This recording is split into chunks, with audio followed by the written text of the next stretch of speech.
Hello आम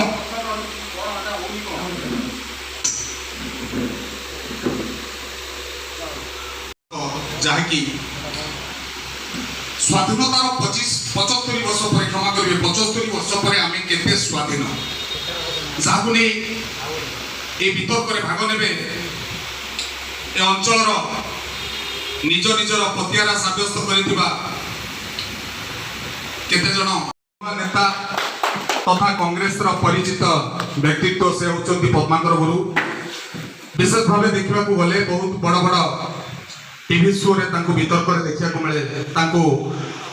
news Odia जो खोला मंच रे आमे पाइथिबारु अशेष अशेष धन्यवाद दौचु सेहीपरि अछंती अरुणजीत राउतराय भारतीय जनता पार्टी युव प्रतिभा जड़े विशेष भाव सामाजिक गणमाध्यम सर्वदा चर्चार रही आसी अरुणजीत राउतराय जड़े चर्चित चेहरा ए अंचल निमंत्रण करुछु से मंच को आसबे आसन अलंकृत करेंगे आउ जड़े होती ए अंचल तथा राज्य गणमाध्यम जड़े चर्चित चेहरा मोर बड़ भाई सूर्यमणि मिश्र जे कि जड़े वरिष्ठ सांबादिक आ स्तंभकार निमंत्रण करी से मंच उपरको आसबे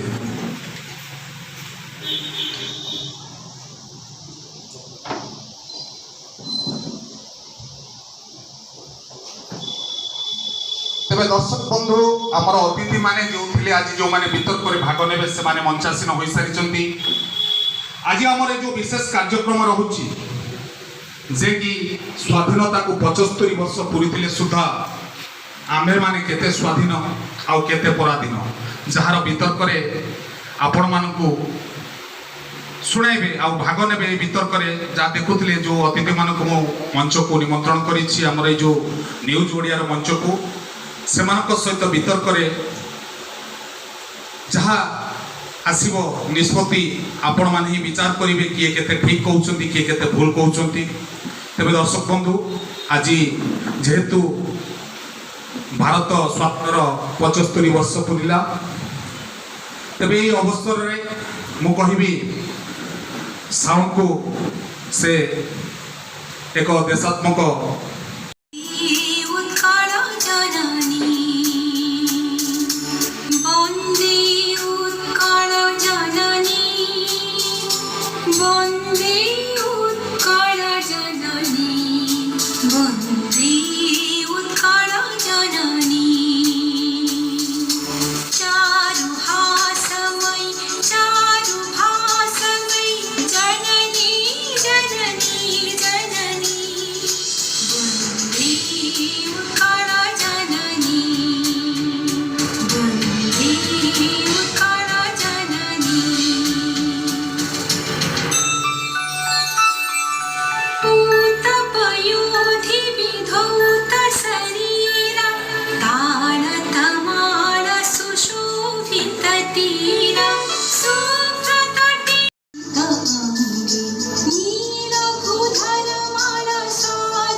जय हिंद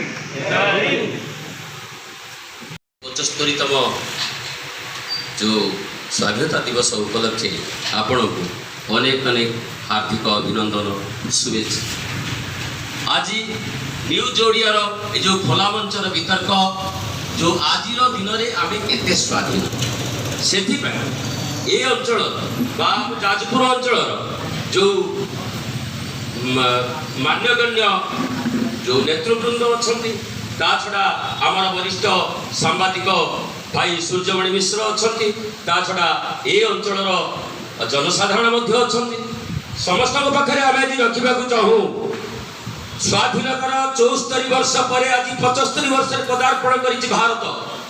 यही भारत भूमि रे भारतर नागरिक केते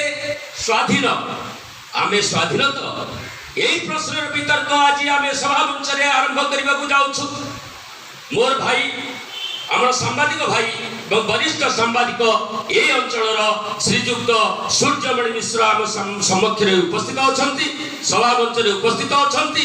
आज श्रीजुक्त मिश्र को मु वर्तमान आलोचना करने प्रथम देउछि से सभामंचटी को वर्तमान परिचालना कर उद्योग करिछि प्रसंग हेउछि स्वाधीनतार 74 वर्ष पर आमे कोन केते स्वाधीन आमर गणतांत्रिक अधिकार आमर संवैधानिक अधिकार आमर जीवन जीविकार अधिकार आमर राजनैतिक अर्थनैतिक अधिकार आमे केते पाइछु एवं कथाटा होछि जे स्वाधीनता कौन स्वाधीनता तो सही कथा जो कथा हेउछि जे बिना चापरे बिना भयरे निजर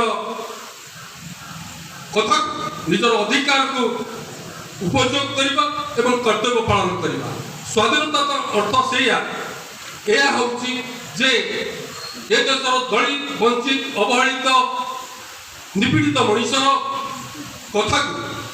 ताकर स्वर को शुणा एवं ताकू साकार करबा एवं समाजर अन्य वर्गों समतुल करबा एवं समता एकता को बजाय रखिबा स्वाधीनतार अर्थ होछि एया जे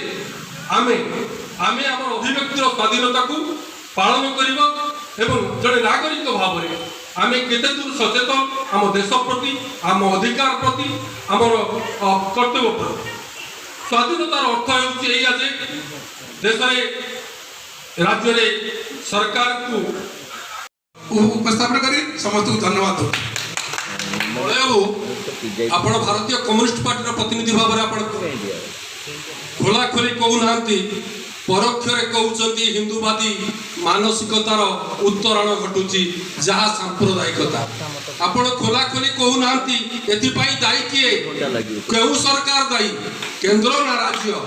आपण खोला खोली कहतु क्यों दल सरकार आपण नागरिक संविधान विपद सृष्टि करछि दयाकरी कहतु गोटे सेकेंड गोटे कारण ये आलोचना हो खोला मंच में आम सबुआड़े कहूँ एक कहूँ एक आरएसएस बर्तमान बीजेपी सरकार को आम दायी करूँ कारण आरएसएस बीजेपी ही एक कथा लगे दौर अस्वीकार करवा समस्त स्वीकार करेंगे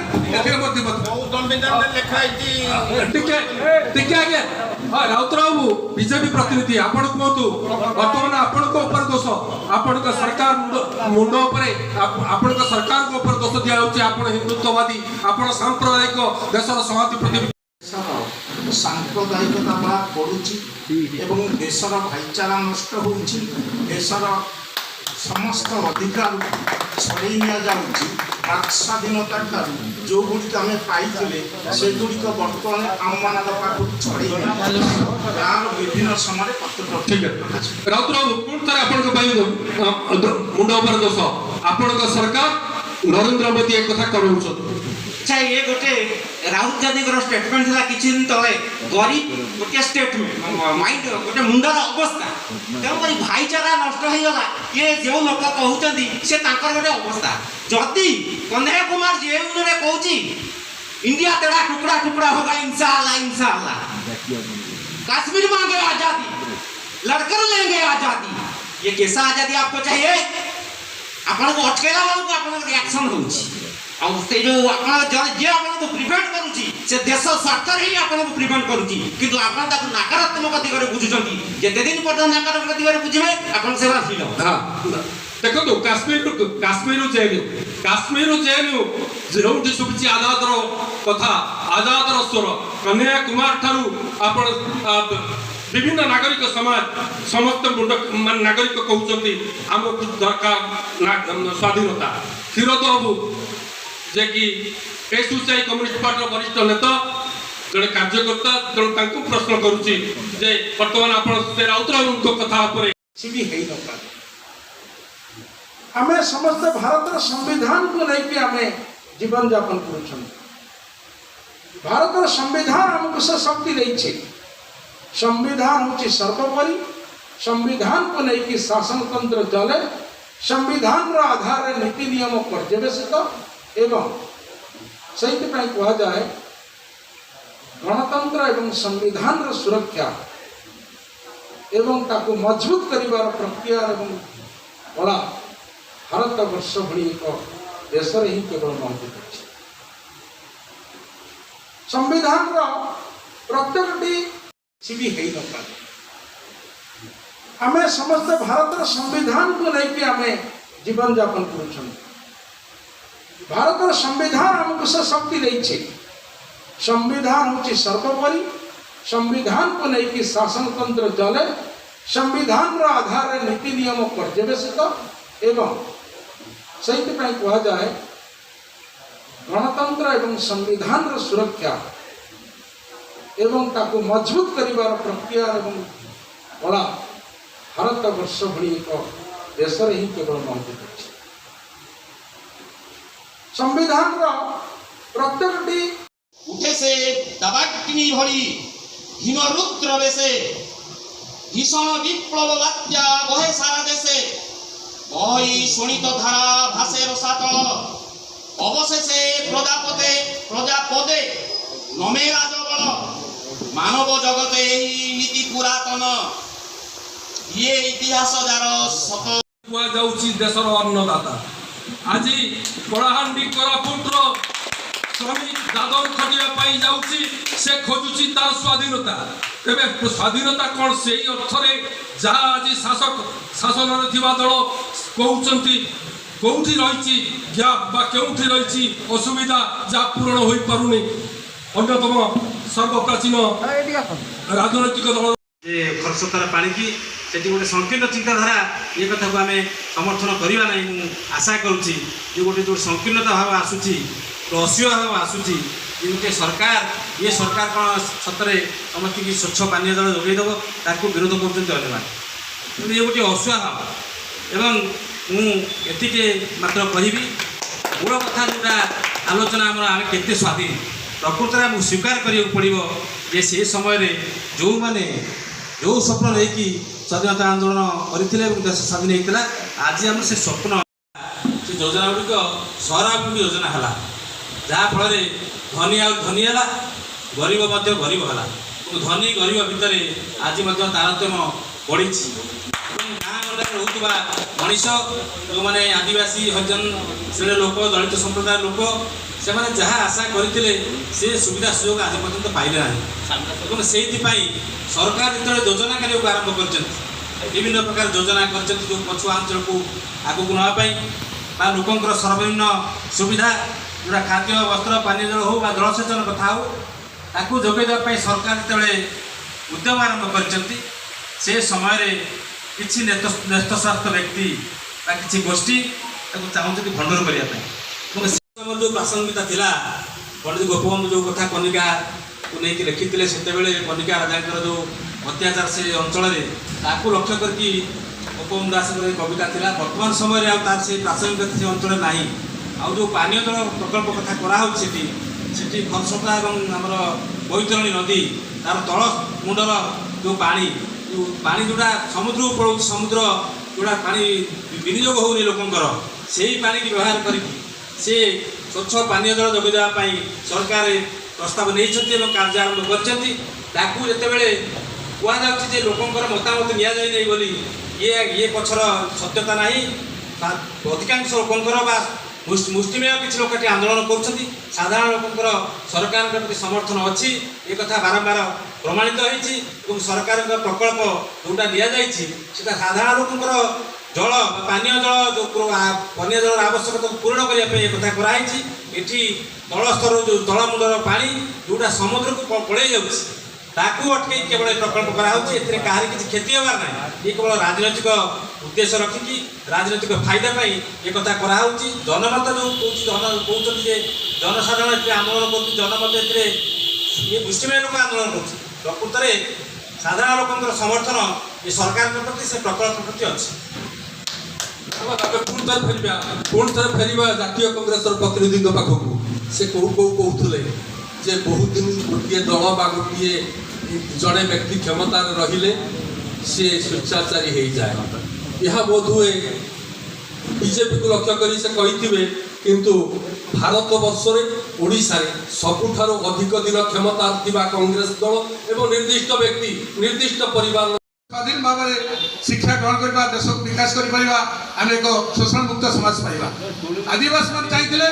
ଯେ ଆମେ ବନଭୂମିର ଅଧିକାର ପାଇବୁ, ଏ ଶୋଷଣ ସରକାର ହଟିବ, ଆମେ ବନଭୂମିର ଅଧିକାର ପାଇବୁ। ହରିଜନ ମାନେ ଚାହିଁଥିଲେ ଯେ ଆମେ ନିଶ୍ଚିତ ଭାବରେ ଜାତିର ଉର୍ଦ୍ଧ୍ୱରେ ରହିବ, ଆମେ ଯେଉଁ ନିଷ୍ପେଷିତ ହେଉଛୁ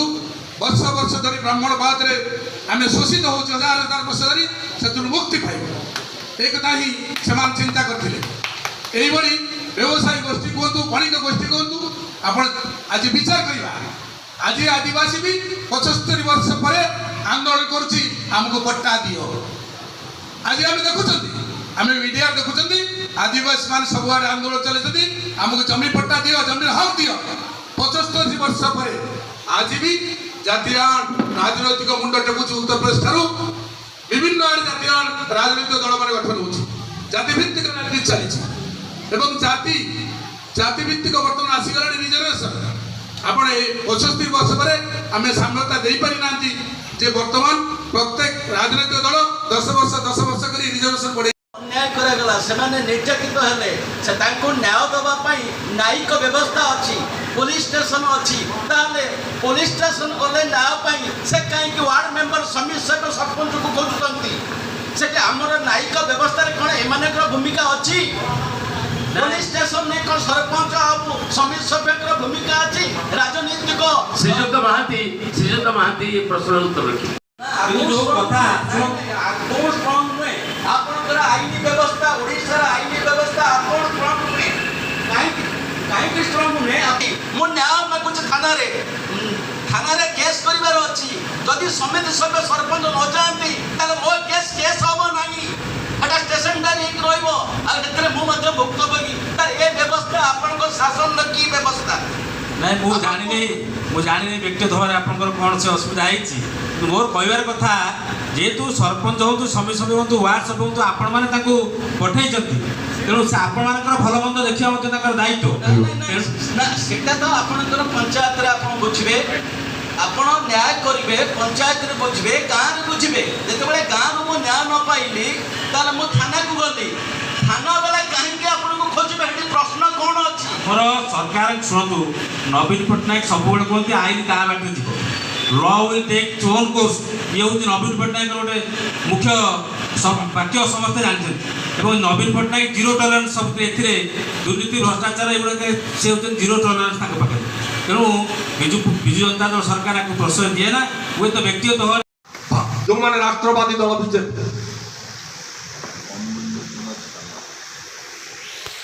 ଆଜି ଯେଉଁ ମୂଳ ପ୍ରଶ୍ନଟା ଆମେ ତ ସାଇଡ୍ ଟ୍ରାକ୍ ହେଇଗଲାଣି ସ୍ୱାଧୀନତା ବିଷୟ ନେଇକି, ତଥାପି ଯେହେତୁ ପ୍ରଶ୍ନ ଆସିଛି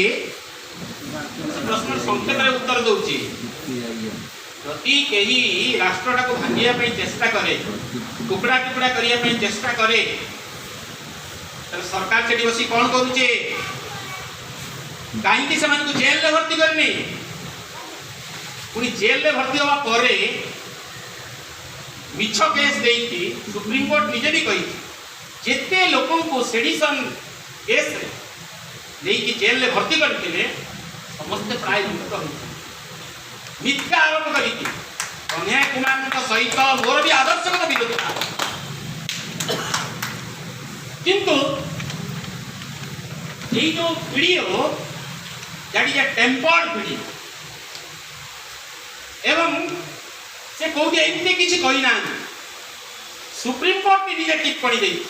ଠିକ ଭାବରେ ଯଦି ସମ୍ବିଧାନକୁ ବିନିଯୋଗ କରିବ, ବ୍ୟକ୍ତି ସ୍ୱାଧୀନତା ନିଶ୍ଚିତ ଭାବରେ ଆଞ୍ଚ ଆସିବ ଏବଂ ପରାଧୀନ ଶିବିର ଭିତରେ ବହୁ ଲୋକ ବାନ୍ଧିକି ରହିବେ, ସେ ତାଙ୍କର ବ୍ୟକ୍ତି ସ୍ୱାଧୀନତା ପାଇପାରିବେ ନାହିଁ। ତେଣୁ ସଠିକ ଭାବରେ ସମ୍ବିଧାନ ଯେଉଁଭଳି ପ୍ରଣୟନ ହୋଇଛି, ସଠିକ ଭାବରେ ଯଦି ବ୍ୟବହାର କରାଯିବ ତାହେଲେ ସମସ୍ତେ ସ୍ୱାଧୀନତା ପାଇବେ। ସେଟାକୁ ଦଳ ସ୍ୱାର୍ଥ ଉର୍ଦ୍ଧ୍ୱ ରଖିବାକୁ ପଡ଼ିବ। ସରକାର ଯେଉଁ ଦଳ ରହିପାରେ, ସରକାର ଜନସାଧାରଣଙ୍କ ସ୍ୱାର୍ଥ ପାଇଁ, ସରକାର ଜନସାଧାରଣଙ୍କ ଦ୍ୱାରା ଜନସାଧାରଣଙ୍କ ପାଇଁ ନିର୍ବାଚିତ, ତେଣୁ ସେ ଜନସାଧାରଣଙ୍କୁ ତାକୁ ଅଗ୍ରାଧିକାର ଦେବା କଥା। ଯେଉଁ କଥା କହୁଥିଲେ ଆମର ଏସୋସିଏଟ ବନ୍ଧୁ ଯେ ଅଛି ଯେ ଯେ ଯେଉଁ କଥା ପୋସ୍କୋ ଫେରିଗଲା ଯେ ଆଗେ ସମ୍ବିଧାନ ନିୟମ ଅଛି ଯେ ଆଗେ ଗ୍ରାମସଭା କରାଯିବ, ଗ୍ରାମସଭାର 80% ଲୋକଙ୍କ ମତ ନିଆଯିବ, ତାପରେ ପ୍ରକଳ୍ପ ଅନୁମୋଦନ କରାଯିବ। ସେଟା ହେଉଛି ବ୍ୟକ୍ତି লিখিত ଗୋଟେ ପୁସ୍ତକ ତାକୁ ବ୍ୟବହାର ସଠିକ ଭାବରେ ନହେଲେ ଲୋକ ସ୍ୱାଧୀନତା ପାଇପାରିବେ ନାହିଁ। ଏଇ ଯେଉଁ କଥା କହିଲେ ଦଳ କଥାଟା କହିଲେ ଯେ ଏ ଦଳ କଥା ଏଠି ପ୍ରଦୀପ ଭାଇ ଏକମତ ହେବେ ଯେ ଏଠି ବି ଯୁବକ ବର୍ତ୍ତମାନ ଆପଣ ପ୍ରତ୍ୟେକ ଗାଁରେ ଗଣିଦେବା 100ଟା ପରିବାର ଗଣିଦେବା 90 ପରିବାରର ପିଲା